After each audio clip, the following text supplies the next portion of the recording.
Hello everyone, welcome to my channel. Today we are going to enter the part of introduction of a history of Western thought. What is the topic we are about to talk is why study philosophy, and you will get the feeling of the primary task of philosophy is to question. I hope you enjoy it. Let's start. Introduction. Why study philosophy? To put the answer briefly, we study philosophy because it is part of the intellectual baggage that we carry with us, whether we know it or not. So we may as well become acquainted with it. We can illustrate this with the following dilemma. Some people believe that they should not take human life. At the same time, they believe that they should defend their country. What should they do in the case of war?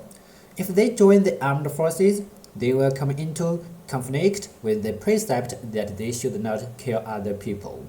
But if they refuse to join the armed forces, they will come into conflict with the precept that they should defend their country. Is there a solution to this dilemma? Is, for example, one precept more fundamental than the other, and if so, why? Such people must also question to what extent military action in a given situation will save lives. They must test their precepts thoroughly. The deeper one goes into these questions, the more one works philosophically. Philosophical presuppositions in the form of such questions and answers are found in daily life, whether we recognize them or not. To comprehend them and work with them involves both something that is personal, we try to improve ourselves, and something universal, we seek true insight as far as possible. If we work in this way, we are working philosophically, and then we can learn a lesson from what others have thought and said. This is why we should study philosophy. We could also ask, what can philosophy teach us? Does not science today teach us all that we can know? And insofar as science cannot give the reasons for norms and values, we can solve these normative problems by appealing to the laws. For example, our society has outlawed racial discrimination. Therefore, what is left for philosophy to do? But if we lived in a society where, on the contrary, racial discrimination was legal, would we then be bound to respect such discrimination? If we were unwilling to do so, we could appeal to international resolutions on human rights that forbid racial discrimination. But how can we convince those who reject human rights resolutions? Then we might go even further in the search for justification and appeal to religious convictions or to certain fundamental principles of justice that we consider to be self-evident. But how can we persuade people who have different religious convictions or who consider other principles to be self-evident? A possible solution could be sought by starting with the following reflection. The difference between knowing and believing that we know is a distinction between having sufficient reasons for claiming something to be true and right, and not having such reasons.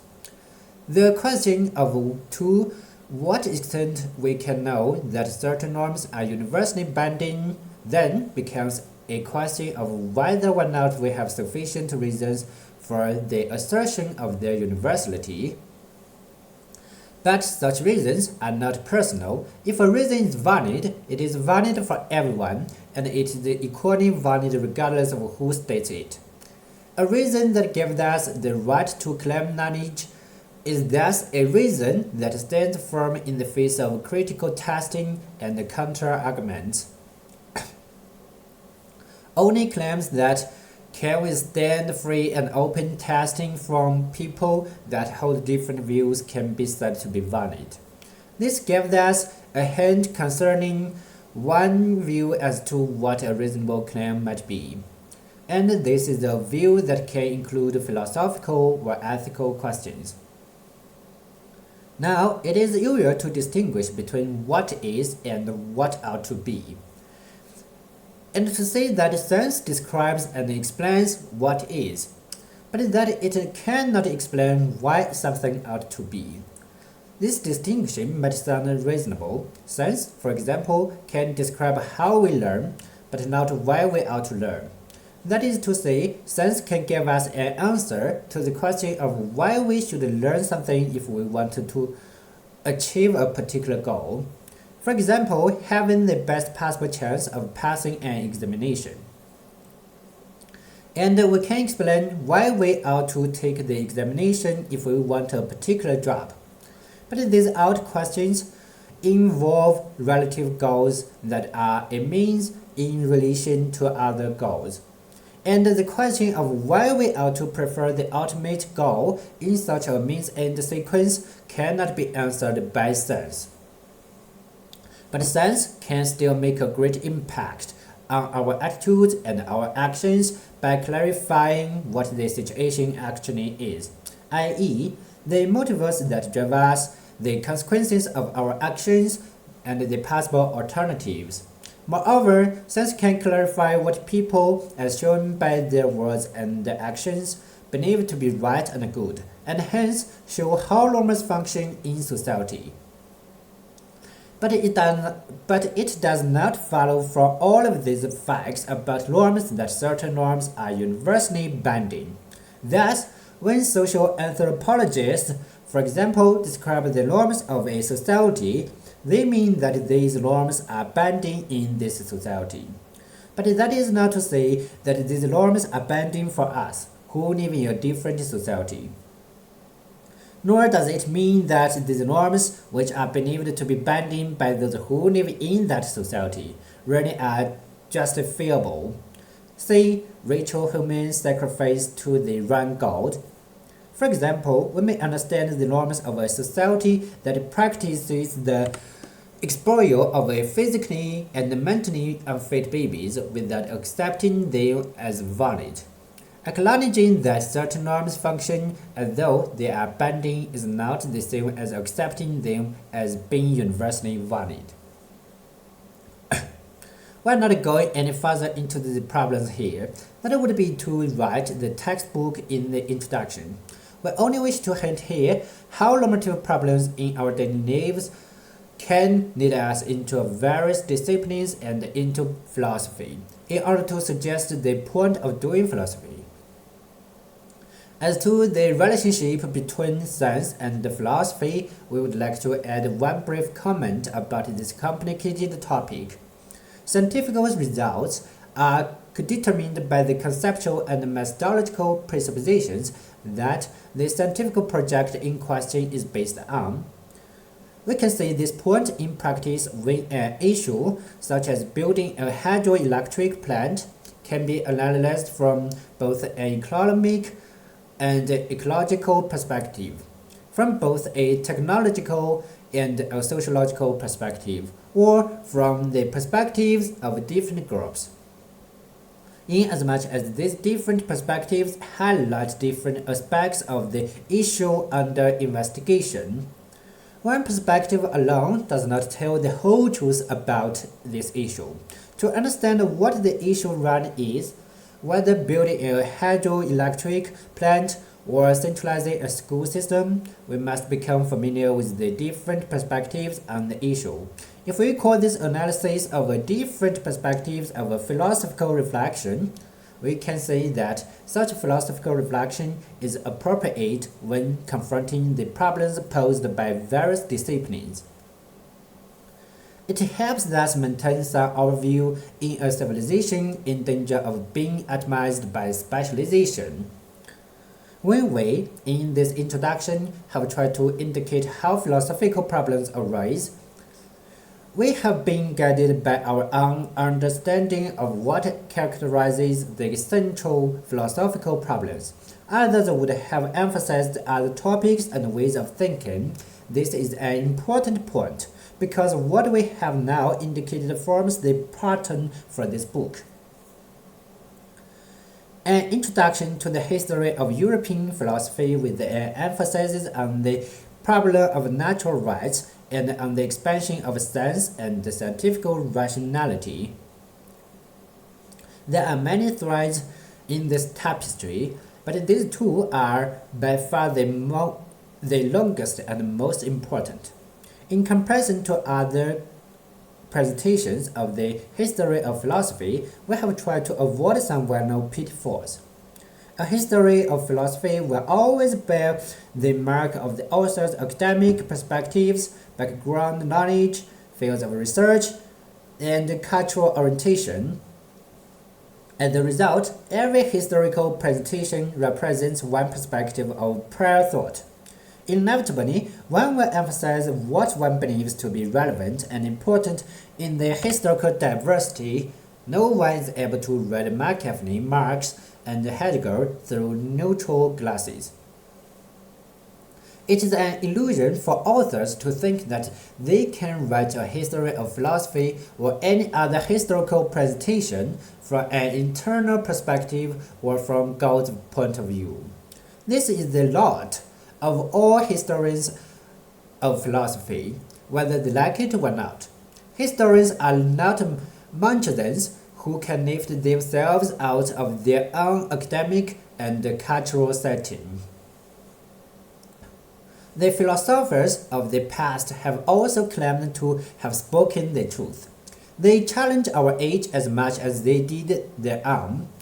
That is why we can only take Plato and Aristotle seriously by trying to take a stand on what they have said. That presupposes that we are able to establish a dialogue with that makes it possible for us to test our viewpoints against theirs. This is why a philosophizing history of philosophy is something different from a second-hand reconstruction of the ideals of the past. We also try to understand past philosophers on the basis of their own presuppositions, while at the same time trying to establish a dialogue with them. We want to listen, but also to answer the voice that speaks. There are certain areas, however, where a history of Western thought distinguishes itself from existing surveys of the history of philosophy. It is generally accepted that the scientific revolution at the beginning of the modern age challenged the current worldview and generated new epistemological and ethical questions. That is why we find treatments of Copernicus, Kepler, and Newton in all surveys of the history of philosophy. We share this opinion, but we also believe that the rise of the humanities and the revolution within social sciences raises similar questions. This book goes one step further than the traditional textbooks that generally limit themselves to discussing the influence of the classical natural sciences on our worldview and on our view of man. The sciences that are associated with the names of Darwin, Freud, Durkheim, and Weber represent important philosophical challenges. Consequently, in this book, the reader will find a fairly extensive treatment of the humanities, the social sciences, and psychoanalysis. Before reading this book, whether you decide to start at the beginning or at the end, it is helpful to keep in mind that you can read a philosophical text in different ways. First, try to understand what is being said. Here, it is important to emphasize primary sources, but to grasp the philosophical problems. It may often be helpful to read textbook commentaries. In this approach, it is important to view any text from the primary sources as a part of the textual corpus to which it belongs, and to view the text in a broader perspective taken from the history of ideals. Second, but the text also derives from a society that it is conditioned by and which it perhaps conditions. It is therefore helpful to view the text in a historical context. This can also include sociological and psychological analyses. For example, studies of how family background, social status, or political interest may have subconsciously influenced authors and their contemporaries. Third, but the main purpose of a philosophical text is to express something that in one way or another is true. This philosophical core can only be grasped in these texts by asking to what extent things really are what they are said to be. This requires some sort of dialogue with the text, where it is the best arguments that count as you put your opinions to the test against the viewpoints and arguments found in the text. Philosophers are not satisfied with trying to find out what Hegel said or by trying to find out how Hegel's ideals were conditioned by the society of his time. They want to know whether and to what extent his ideals are valid. The primary task of philosophy is to question. This is something we must do for ourselves. But others may help us along the way. There's no final answer that can be found by looking at the back or even at the front of a book. But as Lao Tzu once said, the journey of 1,000 miles begins with the first step.